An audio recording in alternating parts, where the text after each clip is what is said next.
Let's take the high road home. Why don't you come along? I know that we can make it. We pack our things and leave tonight, and everything will be alright. We'll take the high road home, back where we belong.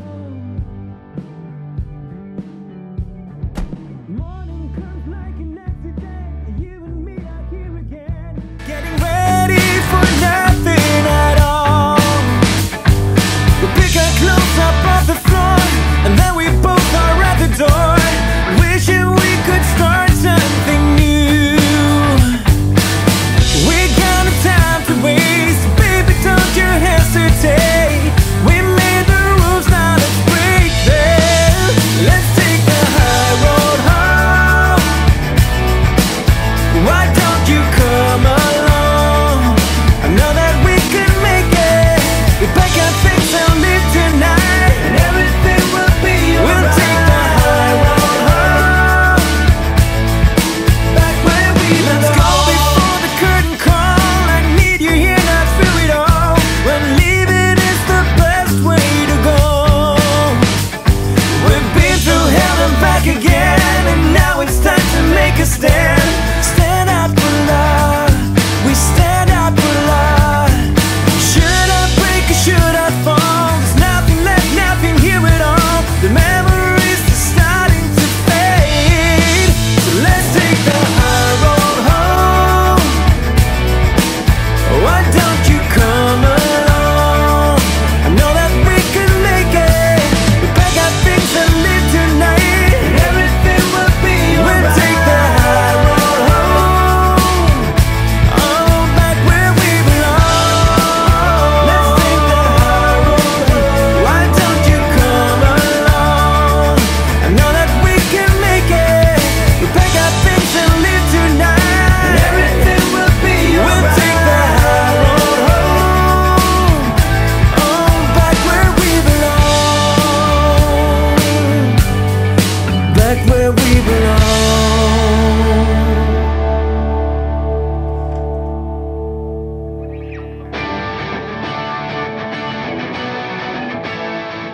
There was a brisk chill in the air, the cinder block walls dimly lit by an incandescent light. There were boxes stacked every which way, soaring towards the floor joists like a dusty Jenga tower. A warm glow of light flooded down the staircase from above, where the sound of lively activity was bustling about. There were two muffled voices conversing about the day's past events. The voices grew as they moved into the adjacent room.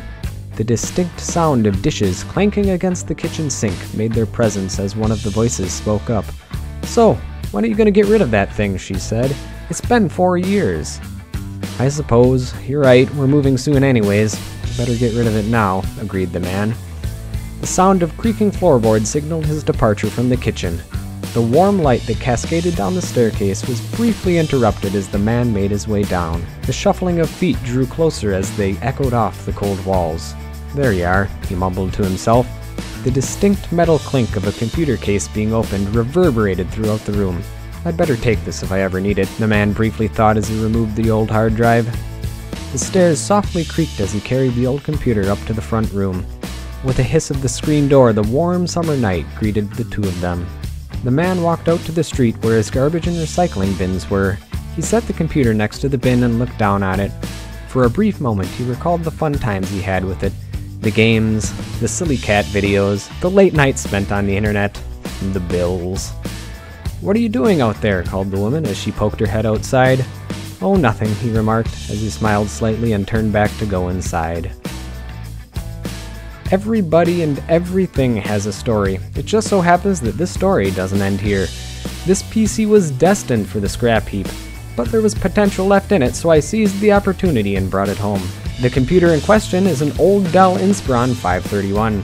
It's certainly nothing special. It was missing a hard drive and CD-ROM, but, well, that's no problem. For the hard drive, we just used an old SSD we had lying around. As for the CPU, it has an old AMD AM2 Athlon 64 4400 Plus X2 running at 2.3 GHz.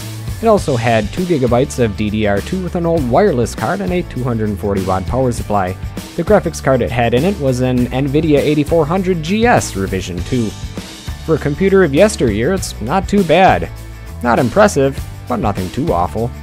I had 4 GB of DDR2 lying around, so I added that for a total of 6.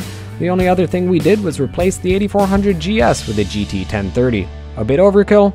Maybe, but it does the trick.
You know what? For a bunch of scraps with the GT 1030 bolted on, it's not half bad. Most of the games that I play on a regular basis run like a dream on this computer. Killing Floor 2? No problem. Civilization? Wonderful. Rocket League? Pretty good. Unreal Tournament? Well, that can run on an old Athlon XP and a 3DFX card, so of course it can run well on this system. The only games that struggled were Overwatch and PlayerUnknown's Battleground. Although the computer technically runs them, it's not a competitive or even enjoyable experience. However, in PlayerUnknown, you get the unique feature of being able to walk through walls and glitch through whatever you please, which is fun. Newer, more CPU-intensive games will expectedly run poor on this system, but everything else will find itself right at home. Even with all of its imperfect facets, it's still a heap of fun to play games on. All that being said, for an old trash PC, it's not too shabby. It can certainly fit in with the Socket Sanctuary crew. Welcome to the family.